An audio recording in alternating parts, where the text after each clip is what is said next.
सांगलीच्या तासगावमध्ये रोहित पाटील समर्थकांकडून पैसे वाटप प्रकरणी राष्ट्रवादीचे उमेदवार संजय काका पाटलांनी पोलिसांनी सखोल चौकशी करून कारवाई करण्याची मागणी केली। अन्यथा हजारो लोकांचं पोलीस ठाण्यासमोर आंदोलनाचा इशारा संजय काकांनी दिला। उद्धव ठाकरेंनी विधानसभेसाठी कोकणावर विशेष लक्ष दिले। विधानसभेच्या प्रचाराची सुरुवात कोकणातून केली जाणार।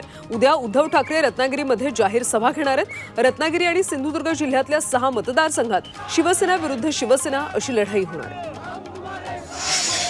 विधानसभा निवडणुकीच्या प्रचारासाठी शरदचंद्र पवार हे 2 दिवसाच्या विदर्भ दौऱ्यावर असणार आहेत। महाविकास आघाडीच्या उमेदवारांसाठी ते सभा घेणार आहेत। नागपूरमध्ये 7 नोव्हेंबरपासून ते सभा घ्यायला सुरुवात करतील। माहीममधल्या अमित ठाकरेंच्या उमेदवारीवरून महायुतीमध्ये मिठाचा खडा पडल्याचं पाहायला मिळतं। शिवसेनेच्या सदा सरवणकरांनी उमेदवारी मागे घेतली नाही तर भाजप नेते अमित ठाकरेंचा प्रचार करतील अशी भूमिका भाजपने घेतली। प्रसाद लाड यांनी याबाबत भाजपची भूमिका मांडली। उपमुख्यमंत्री फडणवीसांच्या शिष्टाईला यश आल्याची सूत्रांची माहिती। मुंबईतल्या बोरिवलीचे बंडखोर नेते गोपाळ शेट्टी अपक्ष अर्ज मागे घेण्याची शक्यता आहे। 2 दिवसांपूर्वी गोपाळ शेट्टी यांनी फडणवीसांची भेट घेतली होती। उमेदवारी अर्ज मागे घेण्याचा आज शेवटचा दिवस आहे। गैरसमज बाजूला ठेवून महायुतीचा उमेदवार कसा जिंकेल यासाठी प्रयत्न करणार असं वक्तव्य मंत्री रवींद्र चव्हाण यांनी केले। भाजपचे जिल्हाध्यक्ष रामचंदानी यांच्या वक्तव्यावर त्यांनी प्रतिक्रिया दिली। तर निवडणुकीतल्या बंडखोरांची नाराजी दूर करण्यासाठी वरिष्ठांकडून प्रयत्न सुरू असल्याचं ते म्हणाले। महायुतीच्या मेळाव्यापूर्वी भाजप जिल्हाध्यक्ष प्रदीप रामचंदानी यांच्यावर शिवसैनिकांचा रोष पाहायला मिळाला। रामचंदानी दिसताच शिवसेनेच्या कार्यकर्त्यांनी घोषणा देण्याचा प्रयत्न केला। ज्याला गद्दार म्हटलं जातं तो मुख्यमंत्री होतो असं वक्तव्य रामचंदानी यांनी केलं होतं। त्यामुळे शिवसैनिक नाराज झाले। उपमुख्यमंत्री अजित पवार बारामती दौऱ्यावर असून ते गाव भेटी घेतात। लोकसभेमध्ये सुप्रिया सुळेंना मतदान करून शरद पवारांना खुश केलं। आता विधानसभा निवडणूक असल्यानं मला जिंकून खुश करा असा पुनरुच्चार करत अजित पवार यांनी मिश्किल टिप्पणी केली। बारामतीकरांनो, तुम्ही जेवढ्या मताधिक्यानं मला निवडून द्याल तेवढ्या पटीनं निधी देण्याचं काम मी बारामतीसाठी करेन असं वक्तव्य अजित पवार यांनी केलं। तर गाव पुढाऱ्यांवर नाराजी असेल तर त्यांचा राग माझ्यावर काढू नका असं सुद्धा अजित पवार म्हणाले। माढा विधानसभा मतदारसंघात महायुतीला धक्का बसण्याची शक्यता आहे। शिवसेना पक्षाचे जिल्हा संपर्क प्रमुख शिवाजीराव सावंत अजित पवार पक्षाच्या खेळीनं नाराज झाले। लोकसभेप्रमाणे विधानसभेतही सावंत गट पुन्हा किंग मेकर भूमिकेत असणार आहे। सांगोला विधानसभेमध्ये शेकापच्या उमेदवाराला महाविकास आघाडीच्या नेत्यांनी पाठिंबा द्यावा अशी विनंती शेकापचे उमेदवार डॉक्टर बाबासाहेब देशमुख यांनी केली। शिवसेना उद्धव बाळासाहेब ठाकरे पक्षाने या जागेवर दावा करत माजी आमदार दीपक साळुंखे यांना उमेदवारी दिली। खेड आळंदीमध्ये शरद पवार गटाचे नेते अतुल देशमुखांनी अपक्ष लढण्याची तयारी करत दंड थोपटले। महाविकास आघाडीचे उमेदवार बाबाजी काळेंच्या विरोधात महायुतीचे उमेदवार दिलीप मोहिते असा सामना होणार आहे। मात्र अतुल देशमुखांनी अपक्ष लढण्याची तयारी केल्यानं तिरंगी लढतीचे संकेत मिळतात। लातूर जिल्ह्यातल्या उदगीर मतदारसंघामध्ये भाजपचे बंडखोर उमेदवार विश्वजित गायकवाड यांनी निवडणुकीतून माघार घेतली। फडणवीसांना गायकवाड यांनी मनधरणी करण्यात यश आले। उदगीर मतदारसंघ महायुतीत राष्ट्रवादीला गेल्यानं ते नाराज होते। महाराष्ट्र भाजपचे निवडणूक प्रभारी भूपेंद्र यादव धुळे दौऱ्यावर होते। निवडणुकांच्या पार्श्वभूमीवर धुळे जिल्ह्यातल्या भाजपच्या प्रमुख पदाधिकाऱ्यांची बैठक घेण्यात आली।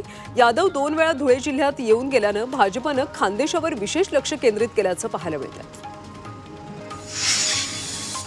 आमदार परिणय फुके डॉक्टर होळी यांची भेट घेणार आहेत। भेटीदरम्यान देवेंद्र फडणवीस आणि भाजप श्रेष्ठींचा निरोप दिला जाणार आहे। आमदार परिणय फुके गडचिरोली शहरातल्या हॉटेल वैभव इथं दाखल होताच होळी समर्थकांनी आक्रमक भूमिका घेतली। डॉक्टर होळी यांनी अपक्ष म्हणूनच मैदानात राहावं असा आग्रह कार्यकर्त्यांनी केला। नाशिक जिल्ह्यामध्ये ऐनवेळी हेलिकॉप्टरने एबी फॉर्म दिलेले शिवसेनेचे उमेदवार नॉट रिचेबल आहेत। नाशिकच्या देवळाली आणि दिंडोरी विधानसभा मतदारसंघातून धनराज महाले आणि देवळाली मतदारसंघातून राजश्री अहिरराव यांना उमेदवारी मिळाली। राष्ट्रवादीचे दिंडोरीतले उमेदवार नरहरी झिरवाळ आणि शिवसेनेच्या धनराज महालेंमध्ये थेट लढत होणार आहे। मुंबईतल्या चेंबूरमध्ये शिवसेनेचे उमेदवार तुकाराम काते यांच्याकडून महिला मतदारांना साडी वाटप करण्यात येत असल्याचा आरोप शिवसेना उद्धव बाळासाहेब ठाकरे पक्षाने केला। शिवसेनेच्या कार्यकर्त्यांना साडी वाटप करताना रंगेहात पकडल्याचा दावा ठाकरे पक्षाने केला। सहानुभूती मिळावी म्हणून एका अपक्ष उमेदवारानं स्वतःच आपली गाडी जाळल्याचा प्रकार पोलीस तपासात उघड झालाय। अपक्ष उमेदवार परसराम कदम यांनी स्वतःची गाडी 2 नोव्हेंबर रोजी नांदेडच्या मुखेड ते बाराळी रोडवर डिझेल टाकून जाळून टाकली होती। जरांगे पाटील यांची सहानुभूती मिळवण्यासाठी त्यांनी हे कृत्य केल्याचं अक्षय कदम यांनी मान्य केलं। तामिलागा वेट्री कळघम पक्षाचे प्रमुख आणि अभिनेता विजय यांनी वन नेशन वन इलेक्शन या मोहिमेला विरोध केला। कार्यकारी मंडळाच्या सभेमध्ये केंद्र सरकारच्या मोहिमेला विरोध करण्याचा ठराव करण्यात आला। नितीश कुमार चित्रगुप्त पूजेसाठी पाटणा शहरातल्या आदि चित्रगुप्त मंदिरात आले होते। यावेळी भाषणामध्ये आर.के. सिन्हा यांनी नितीश कुमारांचं तोंड भरून कौतुक केलं आणि मंदिराच्या नूतनीकरणासाठी त्यांचे आभार मानले। त्यामुळे नितीश कुमार भारावून गेले आणि थेट आर.के. सिन्हा यांच्या पाया पडले। नांदेडच्या मरळक इथल्या महादेव मंदिरात लोकसभा पोटनिवडणूक आणि नांदेड उत्तर मतदारसंघाच्या प्रचाराचा नारळ फोडण्यात आला। संतुकराव हंबर्डे आणि उत्तर मतदारसंघाचे महायुतीचे उमेदवार बालाजी कल्याणकर यांनी एकत्र प्रचाराचा श्रीगणेशा केला। कळंब धाराशिव विधानसभेचे शिवसेना उद्धव बाळासाहेब ठाकरे पक्षाचे उमेदवार कैलास घाटगे पाटील यांनी प्रत्यक्ष प्रचाराला सुरुवात केली। पाटील यांचं मूळ गाव असलेल्या कळंब तालुक्यातल्या खंडोबाचं दर्शन घेऊन प्रचाराला सुरुवात केली। निवडणुकीत आपलाच विजय होईल असा विश्वास कैलास पाटलांनी व्यक्त केला। शिरूर हवेली विधानसभा मतदारसंघाचे महायुतीचे उमेदवार माऊली कटके यांनी उद्योजक प्रकाश धारीवार यांची भेट घेतली। कटके यांच्या प्रचाराला सुरुवात झाली असून त्यांनी शहरातल्या बाजारपेठेत मतदारांशी संवाद साधला। कळवा मुंब्रा विधानसभेचे आमदार जितेंद्र आव्हाड हे चौथ्यांदा विधानसभेच्या निवडणुकांना सामोरे जातात। दरम्यान मुंब्रा येथे जितेंद्र आव्हाड यांनी एक चौक सभा घेतली। या सभेतून त्यांनी अजित पवारांवर सडकून टीका केली। त्यांच्या टीकेला छगन भुजबळांनी उत्तर दिलं। दरम्यान वक्तव्यावर ठाम असल्याचं राष्ट्रवादी काँग्रेस शरदचंद्र पक्षाचे नेते जितेंद्र आव्हाड म्हणाले। उपमुख्यमंत्री अजित पवारांना जितेंद्र आव्हाड यांनी पाकिटमार म्हटलं। त्यावर राष्ट्रवादी काँग्रेसच्या नेत्यांकडून जोरदार टीका सुरू आहे। त्याला प्रत्युत्तर देताना आव्हाडांनी आपण आपल्या वक्तव्यावर ठाम असल्याचं म्हटलं। अजितदादाबद्दल केलेल्या विधानाला उत्तर द्यायला अजित पवार सक्षम आहेत। गुंड पार्श्वभूमी असलेल्यांच्या वक्तव्यांना फारसं महत्त्व देत नाही असं राधाकृष्ण विखे पाटलांनी म्हटलं। जनता मतदानातून उत्तर देईल असा टोला सुद्धा विखे पाटलांनी आव्हाडांना लगावला।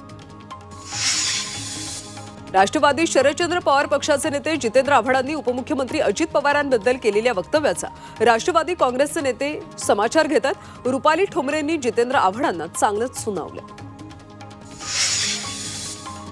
जितेंद्र आव्हाडांनी अजित पवारांवर केलेल्या टीकेचा राष्ट्रवादीचे आमदार अमोल मिटकरींनी चांगलाच समाचार घेतला। जर शरद पवारांना जितेंद्र आव्हाडांचं वक्तव्य योग्य वाटत असेल तर त्यांनी आव्हाडांचं तोंड रंगवावं असं मिटकरी म्हणाले। परभणीच्या मानवत तालुक्यातल्या रामपुरीमध्ये दिवाळीनिमित्त मतदान करण्यासंदर्भात जनजागृती करण्यात आली। मतदारांना प्रोत्साहित करणारं गीत गात यावेळी मतदारांना मतदान करण्याचं आवाहन करण्यात आलं। मराठा आंदोलक मनोज जरांगे बारामतीला मॅनेज झाल्याचा आरोप ओबीसी नेते लक्ष्मण हाके यांनी केला। त्याचबरोबर जरांगे तकलादू उमेदवार देतील असा दावाही त्यांनी केला। 135 आमदार पाडणार होते, त्याचं काय झालं असा सवाल सुद्धा हाकेंनी विचारला। मनोज जरांगे तुतारीची सुपारी घेऊन तुतारी वाजवणार असल्याचा आरोप हाकेंनी केला। विदर्भामध्ये माननीय वडेट्टीवार साहेबांच्या जरांगेंकडून एकदा घोषणा होऊ दे, मग आधुनिक जिना काय करतात ते समजेल असं विधान नितेश राणे यांनी केलं। मुळात निवडणूक हिंदूंच्या विरोधात लढवतात की आरक्षणासाठी ते त्यांनी सांगावं असंही नितेश राणेंनी म्हटलेलं। राष्ट्रवादी काँग्रेसचे नेते हसन मुश्रीफ यांनी अंतरवाली सराटीमध्ये जाऊन मनोज जरांगे यांची भेट घेतली। विधानसभा निवडणुकीमध्ये पाठिंबा देण्याची मागणी जरांगेंकडे केल्याची माहिती मुश्रीफ यांनी दिली। हसन मुश्रीफ आणि मनोज जरांगे यांच्या भेटीवर अमोल मिटकरींनी प्रतिक्रिया दिली। दिवाळी आणि निवडणुकीची वेळ असल्यानं ते भेटायला गेले होते असा अंदाज अमोल मिटकरी यांनी व्यक्त केला। कापसाच्या आयातीवर तात्काळ बंदी घाला अशी मागणी नाना पटोले यांनी पंतप्रधान नरेंद्र मोदी यांच्याकडे पत्रातून केली। शेतकऱ्यांचं हित लक्षात घेऊन केंद्र सरकारनं कापसाच्या आयातीवर तात्काळ बंदी घालावी, भारतीय कापूस महामंडळाला हमीभावाने कापूस खरेदी करण्याचे निर्देश द्यावेत अशी मागणी पटोले यांनी मोदींकडे केली। गेले काही दिवस पडलेल्या सततच्या पावसामुळे शेतमालांचं मोठ्या प्रमाणात नुकसान झालंय। बाजार समितीत तरकारी भाजीपाल्याची आवक घटली आहे, त्यामुळे सध्या सर्वच पालेभाज्यांचा बाजारभाव तेजीत पाहायला मिळतो। आपली आघाडी असं जनरल बोलायचं. वाशिम जिल्ह्यातल्या असोला गावामध्ये ओम इंगोले या युवा शेतकऱ्यानं हनुमान फळाची बाग फुलवली। हनुमान फळ हे सीताफळ आणि रामफळ याच प्रजातीचं असून आकारानं मोठं आणि चवीलाही अत्यंत गोड आहे। गेल्या 5 वर्षांपासून या फळाची यशस्वी शेती ते करतात। वाशिम जिल्ह्यामध्ये हळद पिकावर रोगाचा प्रादुर्भाव वाढत चाललाय, त्यामुळे हळद उत्पादक चिंतेत आहेत। हळदीवर करपा आणि कणसड रोगाचा प्रादुर्भाव वाढतो। मोठ्या प्रमाणात खर्च करून वाढवलेल्या हळद पिकावर बहुतांश ठिकाणी रोगाचा प्रादुर्भाव झालाय, त्यामुळे शेतकऱ्यांच्या उत्पन्नात घट होण्याची शक्यता आहे। शेत शिवारात आणि जंगलामध्ये शेरणी या रानभाजी उपलब्ध असल्याचं पाहायला मिळते। अनेक शेतकऱ्यांना त्यातून आर्थिक फायदा होतोय। शेरणी ही वेलवर्गीय वनस्पती शेतात लागवड न करता उगवते। सध्या त्याला फळं लागली असून गर्द हिरवी आणि पिवळी अशा छोट्या खरबुजासारखी ही फळं बाजारात विक्रीला आहेत। पंढरपुरात मुसळधार आणि सतत झालेल्या पावसामुळे केळी पिकावर विविध रोगांचा प्रादुर्भाव झाला। बुरशी, काळे ठिपके अशा रोगांनी केळीचं उत्पादन घटण्याची शक्यता आहे। उशिरापर्यंत लांबलेला पाऊस, ढगाळ वातावरण यामुळे केळी बागेमध्ये रोगांचा प्रादुर्भाव वाढला। दिवाळीमुळे राज्यात सोयाबीन आवक वाढली, मात्र बाजारात शेतकऱ्यांची निराशा होती। सोयाबीनला हमीभावापेक्षा 500 ते 700 रुपयांनी कमी भाव मिळतो, तर दुसरीकडे हमीभाव खरेदी केंद्रांवर अजूनही खरेदीला वेग आलेला नाहीये। बारदाण्याचा तुटवडा आणि रखडत चाललेली प्रक्रिया यामुळे अपेक्षेप्रमाणे सोयाबीनची खरेदी होत नाहीये। बदलापूरमध्ये एका घराला भीषण आग लागली। या आगीमध्ये बेडरूम संपूर्णपणे जळून खाक झाली। अग्निशमन दल घटनास्थळी पोहोचून आगीवर नियंत्रण मिळवले। या अपघातात कोणतीही जीवितहानी झाली नाही।